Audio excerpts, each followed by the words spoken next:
খুব ছোট একটি দোয়া, অথচ এর প্রভাব অনেক বড় ও ব্যাপক। আমরা চলতে ফিরতে, সিজদায় হামেশা এই দোয়াটিকে আমাদের নিত্য সঙ্গী বানিয়ে নিতে পারি। এই এক দোয়ার মধ্যে দুনিয়া ও আখেরাতের বহু কল্যাণ নিহিত রয়েছে। দোয়াটি কেবল ছোট তাই নয়, বরং সহজ ও সাবলীল এবং অর্থ চমৎকার। একদিন হুজুর সাল্লাল্লাহু আলাইহি ওয়াসাল্লামের চাচা হযরত আব্বাস রাদিয়াল্লাহু তাআলা আনহু রাসূলুল্লাহ সাল্লাল্লাহু আলাইহি ওয়াসাল্লামের কাছে দোয়া শিখতে চাইলেন। বললেন, ইয়া রাসূলুল্লাহ, আমাকে একটি দোয়া শিখিয়ে দিন।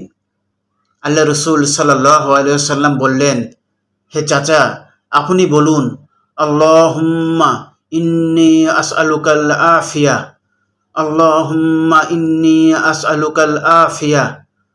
অর্থ হলো, হে আল্লাহ, আমি আপনার কাছে আফিয়া চাই।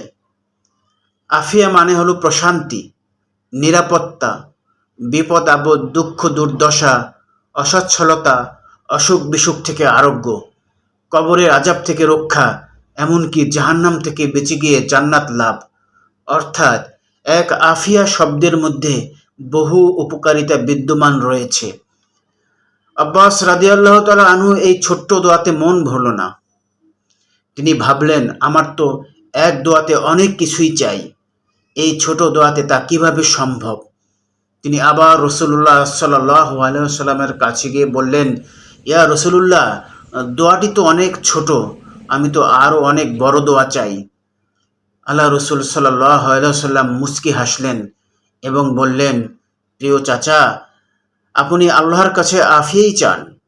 আল্লাহর কসম, এর চেয়ে ভালো দোয়া আপনার জন্য আর কিছুই হতে পারে না। আল্লাহুম্মা ইন্নী আসআলুকাল আফিয়া, আল্লাহুম্মা ইন্নী আসআলুকাল আফিয়া। হে আল্লাহ, আমাকে আফিয়া দান করুন। খুবই ছোট দোয়া, কিন্তু ওর ব্যাপ্তি বহু বিস্তৃত। আপনি আর্থিক সমস্যায় আছেন, বাসায় রোগ বালাই বিপদ আপদ লেগেই আছে, আগত কোনো আযাব গজবের ভয় পাচ্ছেন, কবরের আযাব থেকে বাঁচতে চান, জাহান্নামের আগুন থেকে রক্ষা পেতে চান, প্লিজ আজ থেকে আন্তরিকভাবে এই দোয়াটি করে দেখুন। আল্লাহ রসুলের শেখানো দোয়ায় কত সীমাহীন বারাকা তা আপনি নিজেই অনুভব করতে পারবেন।